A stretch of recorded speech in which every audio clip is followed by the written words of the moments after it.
Hello and welcome. You are listening to the Talking Locs podcast with Locitude. This is the Everyday People with Locs series, and I am your host, Ade Balogun. This episode is produced by Xavage Media. Today, we'll be discussing Locs in relation to Islam. Our guest, Sola Bello, is literally a sister. We've been friends for almost 20 years. She is the lead designer at Space Myrus. She's an extraordinary furniture maker. She likes to be addressed as a carpenter. She's an amazing woman who I love deeply, a devout Muslim, and of course, a lockhead. And without further ado, let's get right into it. Hi, Sola.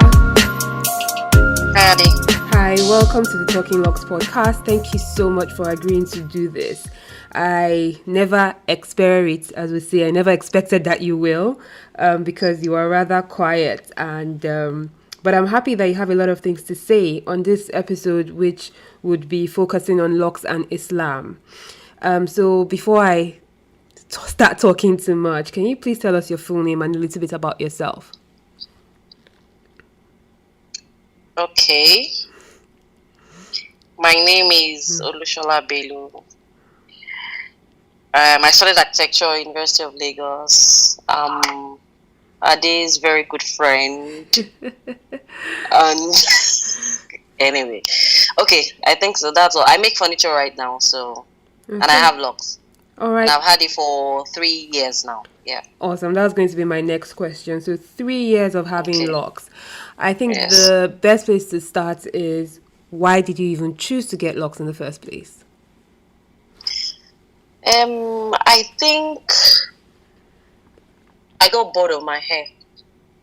That's first. And then I think secondly, you sort of like sold it to me. So Okay, for full disclosure, I never realized I was selling it because I was just living my own life. Because the first time you walked into Locitude and told me you wanted to lock your hair, I was like, are you serious? Like, is something wrong with you? yeah, that was the first time. Yeah, you're right. Yeah. So, let's talk about Islam for a second. For me, as a typical Lagosian, most of us have Islamic heritage before, deciding to become whatever else in the future. But for you, what does Islam mean to you? Islam is a way of life. It's my religion. I'm passionate about it. I grew up being a Muslim, so a lot of people feel Islam is difficult, but if you grown over the years practicing Islam, I think it's one of the easiest religion you can ever think of. It's not what people think it is. So Okay. I'm going to try and stay on topic because your answer is going to lead me to ask more questions on Islam.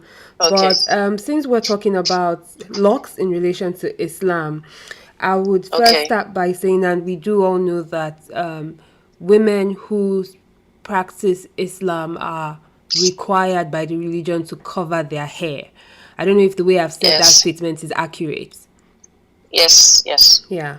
So, can we speak a little bit about, can you give us some insight for those who may not know why that is a requirement and what that requirement entails really about covering your hair as an Islamic woman? Okay.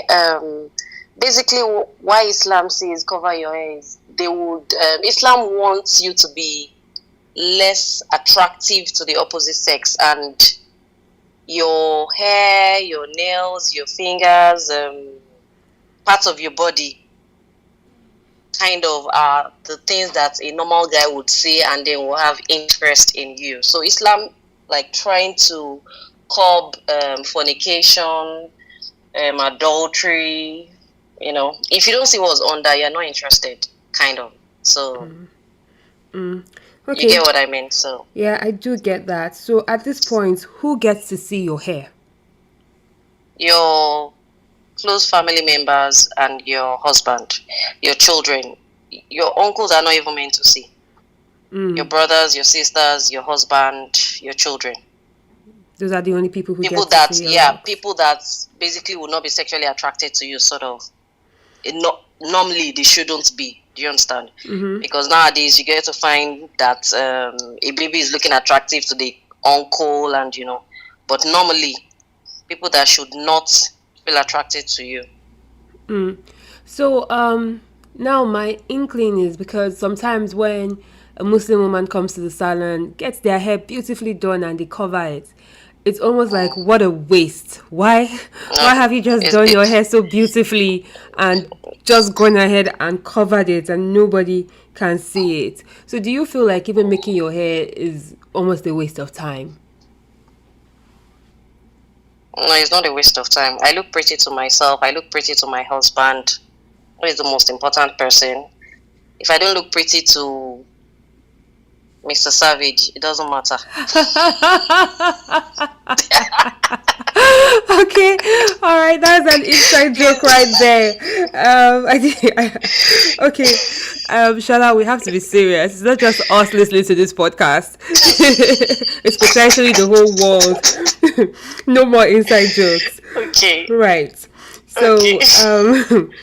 okay, so I think you've kind of defined it, told us why you would still spend money to get your hair done, regardless of the fact that there are only very limited people in your life who get to see your hair. But I want to speak a little bit to the maintenance of your hair. So you get to cover your hair for what? In 24 hours, at least what, 8 to 12 hours a day? When I'm out of the house. Okay. So let's say like 8 a.m. to about maybe 6 p.m. Okay. Your hair That's is covered. 4 plus 10 hours. Yes. Okay, so I'm going to ask a very personal question. With Lagos heat and you sweating under your scarf and doesn't that hair just get to smell? No, it doesn't. Because I get to remove it, the scarf, later at night, and then it's open. And then for me, I get to wash my locks every other week. Okay. No, let's say 14 days at most. I get to wash my hair. Or even at times, maybe twice in a week. Reasons that I will explain later. So, Okay. Maybe my next question will actually address that. So I do know that a good practicing Muslim is required to pray 5 times a day. Yeah. And prayer involves something called ablution, where you use water to wash certain parts of your body. And yes, wow, I feel so good at this because I feel I'm on point, and I didn't even do that much research. My knowledge of Islam is really good. And parts of the body that you get to put water on includes your hair. So having locks for the past 3 years, and do you feel like putting water not on your hair, not just every day, but 5 times a day? How do you manage that? Do you ruin your styles? Does it feel uncomfortable? What's that experience like? No, you're not exactly pouring water on your hair. You're just going to dump your wipe the water on your palms and then just wipe it over your head. Put your hands under the tap and then wipe over your head. So you're not exactly pouring water. So by the time you even put your scarf, the scarf would absorb the water that is on your hair already. So you're not putting water. You're just wiping wet hands or palms over your hair. Okay. Now I think the question I want to ask is really about how at first I was going to title this particular podcast Locs and Religion, because I personally felt that Locs affected more of the Islam world more than Christianity. But in our last recorded podcast, I actually realized that the lady who we interviewed, Mrs. Sola Bello, a Christian, actually had no more issues about Locs and Christianity. So that was what prompted me to say, oh wow, there's a whole conversation to have there. So I would say, did you ever struggle with locking your hair being perceived as a sin in Islam? No, it's not. No, never. You find most Muslims, even people that cover their hair every day, the very, very Islamic ones that cover their hair cover their body all the way, you find out that most of them have locks on their head. So it's not a problem actually, as long as you're not putting attachments on your hair as a Muslim, it's fine. And locks is not a part of attachments or extra hair or Okay, can you tell us a bit of those things that would be perceived sinful for an Islamic woman if they had it on their hair? Can you come again? So the question is, you said as long as you're not putting attachments on your hair, it's not a sin. So I didn't realize that could be perceived as sinful because you, from a perspective of Islam, so I would have rather thought that maybe matting your hair, since it's frowned at in society, might actually be perceived more sinful than putting attachments. So I just wanted to learn a few more things that will be perceived as sinful if you did it as a Muslim woman on your hair. Number one is attachments, and the reason is if you want to make ablution and you have attachments on your hair, you'll be putting water on the attachments, not your hair.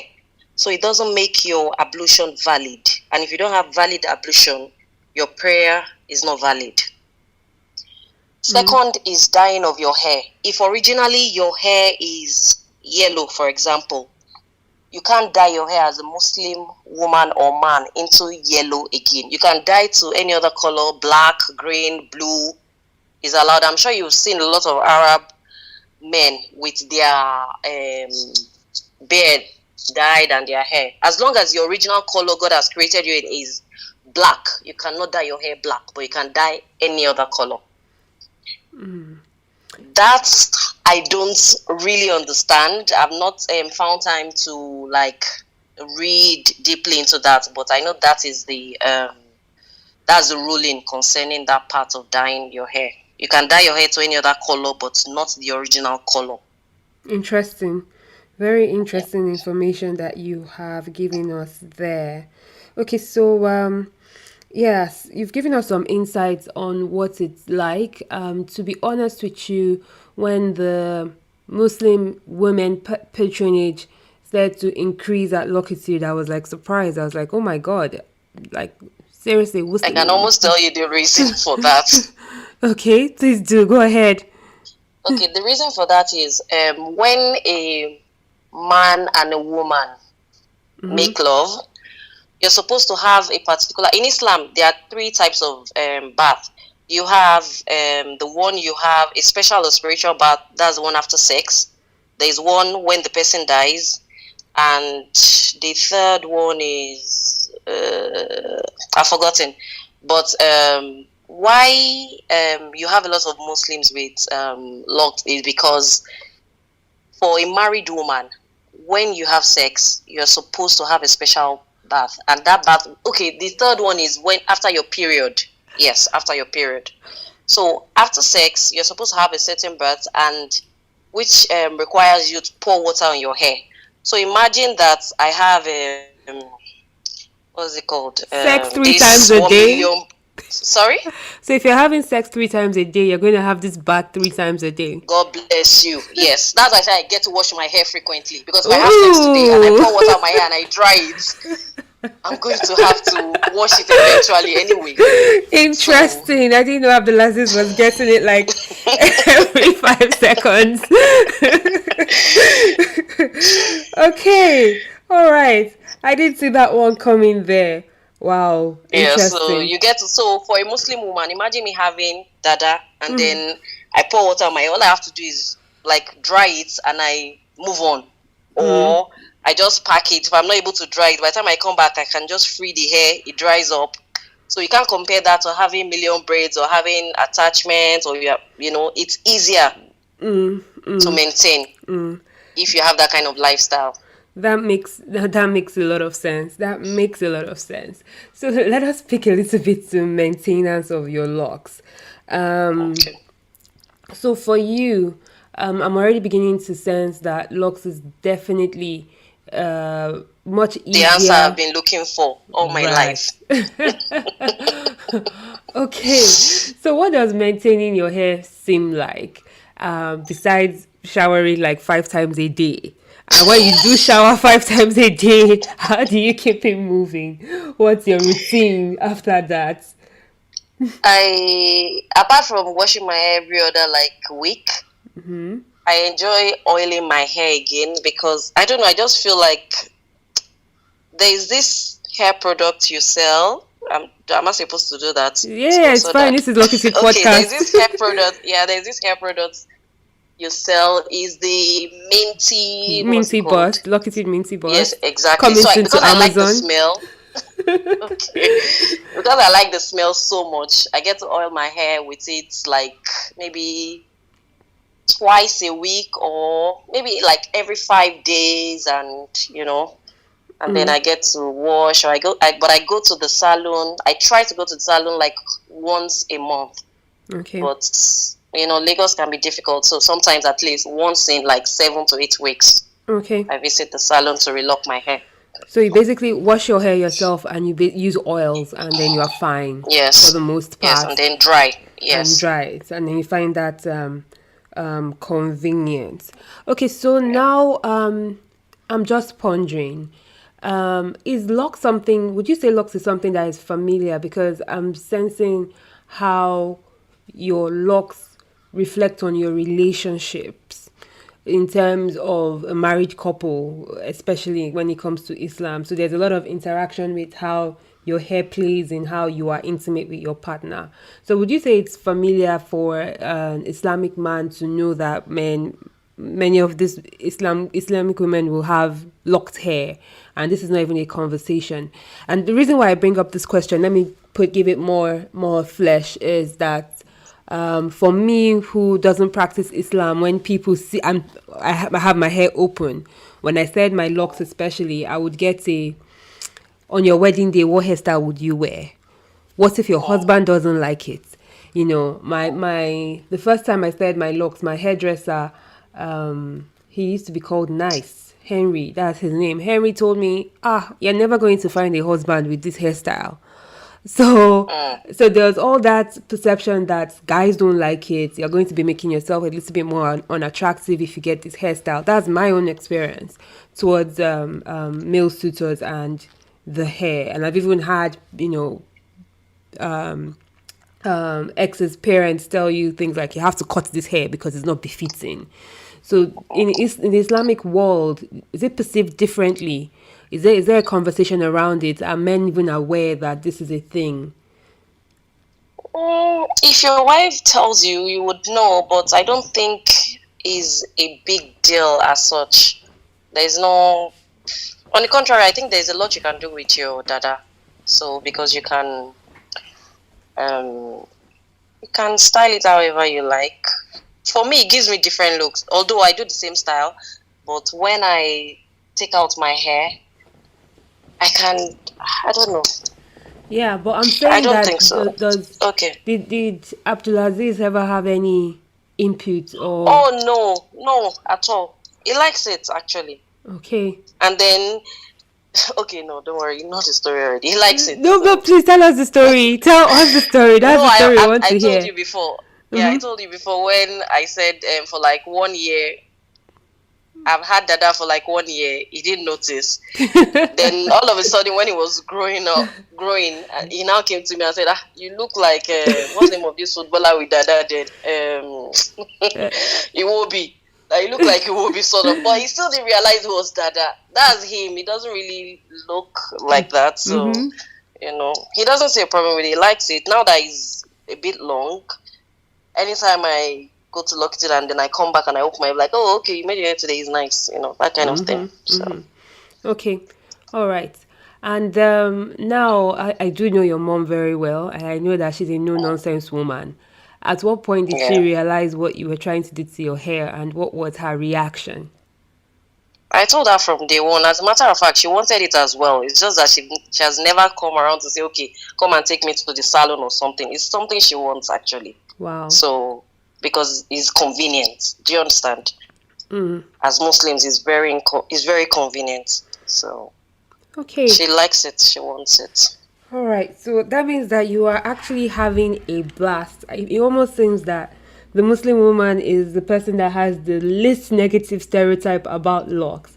People don't get to Yes. see your hair and judge you, so they don't get to reflect their own perceptions on you. From what you are telling us, your personal story, your husband likes it, your mother has no problem with it. It almost seems like the answer to get rid of the stereotype is just to become a Muslim woman. Kind of. Although in Islam, I think there are about two school of thoughts concerning having locks on your head, Okay. and the first one was what prevented me from having it a long time ago, where there is this hadith or saying in Islam where they say things like if you behave like them, then you're one of them. There's this saying, I don't know whether it's in the Quran or the hadith, but that's what it says: if you behave like them, then you're one of them. So I think in many years ago we had Rastafarians, and We still then have is them. Rastafari. Yeah, we have them. Yeah, okay. Well, I think the way they used to have their own dada then was they never really used to wash their hair. They never really used to do. The thing was just there, and then it would They would form free form. the exactly naturally. So it was being, I think, yeah, and then so it was associated with being dirty. Mm-hmm. So there are two schools of thought in Islam that say, okay, you're not supposed to have it because these people used to have it.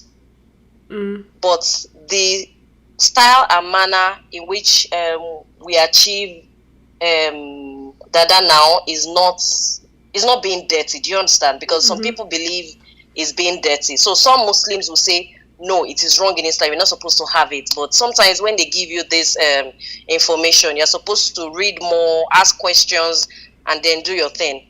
Okay. So Okay, so you did some your people own believe you're fair not bit. supposed to have it. You did your own Yes, I fair bit of asked research. questions. Yes, I asked questions, and so I'm not. I don't think it's wrong. Okay. Okay. All right. And in the last 3 years of having your locked hair, how has that made you feel personally? What does your hair do for you? I'm free. It feels like freedom. If I tell you how much I love my hair, I think I must have told you this before. That so I'll wake up one morning and I'll feel like telling you, oh, in fact, I love my hair, or I take pictures of my hair a lot. If you go through my phone, you'll see different stages. That's what I've been doing for a very long time. After maybe going to the salon, I'll come home, I'll take my picture, I'll be like, after like 12 weeks, days at 22 weeks, like pregnancy sort of. So I have the entire process of the growth of my hair on my phone. So Okay. have I answered your question? Oh, yes, you have answered my question. You've done more than answered my Okay. question. I think you have shed a lot of light on what it's like to have locks as a Muslim woman, and a little bit about what the restrictions are, who gets to see your hair, how family perceives your hair. And just out of curiosity, have you ever, because for most of us who carry our locks openly, and we usually have negative experiences. I'll tell you one. I think I haven't mentioned that on this podcast. I'm trying not to repeat the stories I have with other guests on the podcast so that I don't have just the same stories over and over again. But when I started my locks, I used to work at ACCL, which is an architectural firm. And my hair was spiky and I refused to braid it or wear a wig, and I'll just get to work. And my colleague Chidioke used to call me Taribo West. So so this would be us like sitting down working in the office and they'd be like, Taribo West, let me put on the printer. That used to be for those who may not know, Taribo West used to be a popular Nigerian footballer who Footballer. had I locks. had dada. Yes. Yeah, I like that you've been calling it Dada, actually. I really do like that. And I'll get to that. But the question I was going to ask, has anyone had anything ever negative towards your said anything negative towards your locks or your hair? Have you had any negative experience? No, they just usually keep quiet. Maybe I meet somebody or we're talking and I just say, oh, by the way, I have that. They're like, really? You just keep quiet. No comments. Do you understand? So I sense that those are the kind of people that probably would have had a problem with it if I was opening my hair. But they would just not make any comments. But they would just be like, oh, really? With one stupid face expression. Or facial expression. Yeah. Well, I must also say that you are not a very nice person. You're usually mean. So maybe those people are afraid that you're going to beat them up. That is why they keep quiet. Yeah. Okay. All right. Yes, there was something you brought up I was going to say. Yes, throughout this conversation, I feel Dada is the official Nigerian name for locks. I do know that the people in the north refer to locks as Dada. Down in the southwest, Yoruba speaking people refer to it as Dada. And I'm not very sure about the eastern part of Nigeria, but when you say Dada, you usually know that you're referring to somebody who has locks. Some people find it derogatory, some people don't. But throughout this conversation, you've referred to your hair as Dada. What does that mean to you? For me, it's easier to pronounce. Yoruba is easier for me to speak than English. So, Dada is Dada. Okay. All right. That's fair enough. That's fair enough. Yeah. I do like the term Dada as well, but sometimes you know that some kids who have had Dada are usually related to the Celestial Church of Christ. Exactly. And so some people feel like there's something special, awkward about them. So when you say, Dada, I'm like, no, I'm not Dada, I'm not Dada, I just have, locks or dreadlocks. And I think that would be an interesting conversation to have. Like, I know I've written about it a few times, but it would be a more interesting future episode to explore, locks, Dada, dreadlocks, what to call your hair, and what is the meaning. Yeah. So, this conversation has actually gone by very quickly, and you have very eloquently shared your thoughts on locks and the Islam world and what it means for an Islamic woman. I'm afraid I was thinking I would even have so many more questions to stab you with, but but you have done pretty well so far. I have one more question, and I think we'll wrap it up from there. My last question to you is, what advice do you have for other women or in Islam or men in Islam? Maybe I have two more questions. Before you give us advice, do men in Islam keep locks? Is it allowed for a man? Do you know? No, you're not supposed to. You're not supposed to, just like the way a man is not supposed to grow his hair. But they can grow their beard though. Yeah, you cannot. I think the word is no. Wait, you're not supposed to behave like a man, and a man is not supposed to behave like a woman. So women are not supposed to wear pants, that's trousers, like men in Islam. So men also are not supposed to braid their hair or make their hair like women. Do you understand? You're not supposed to behave like a, so. And braiding your hair or making your hair is associated with women. So you're not supposed to be like. So men are not supposed to in Islam. That is interesting. I'm realizing I have even more questions. So let me ask this. We have been westernized. It is interesting when we are African and we know exactly where we're from. We have a feeling that we know who we are.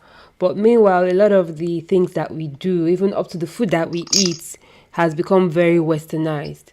So to speak to the fact that Christianity and Islam are adopted religions from the West, I don't know if you agree with that. I don't think so. Okay. What I was alluding to is the fact that as adopted religions, it's interesting to know what exactly, which is a different conversation altogether, what exactly our own beliefs were pre-colonialism, Western religion and all of that. But well, let me just go straight to my last question and ask, what advice do you have to other Muslim women, since we do know now that Muslim men it would be inappropriate for them to decide to keep their hair. Go on. Can you come again? Now I'm saying, what advice do you have to other Muslim women who are considering locks and are struggling with the decision?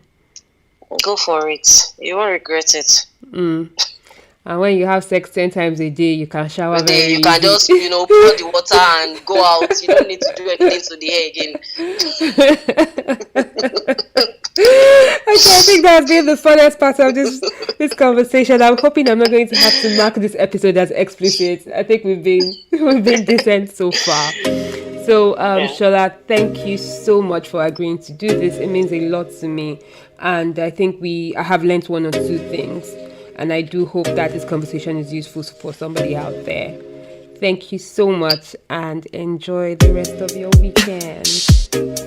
Thank you very much, Ade. All right. It was nice chatting with you. Yeah. As always, we'll continue our gossip later. All right.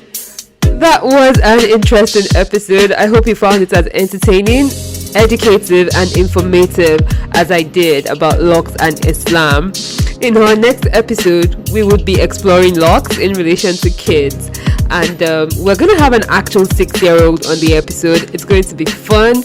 Are you thinking about locking your kid's hair? Or do you actually ever wonder what it's like for a child to navigate the polarized world we live in, having locks? Then this episode is one that you definitely want to listen to. Thank you so much for tuning in and listening to the Talking Locks podcast with Locitude. It has been such a pleasure being your host. My name again is Ade Balogun, and thanks to our producer, Xavage Media. Please don't forget to follow us on social media. We are at Locitude, LOCITUDE, and you can find us on Instagram, Facebook, and Twitter. And for more interesting podcast episodes on Everyday People with Locks, don't forget to subscribe to our podcast. We are currently on Google, Apple, Stitcher, and Spotify podcasts. You can also find us on YouTube. And don't forget to keep it locked with an attitude. Bye.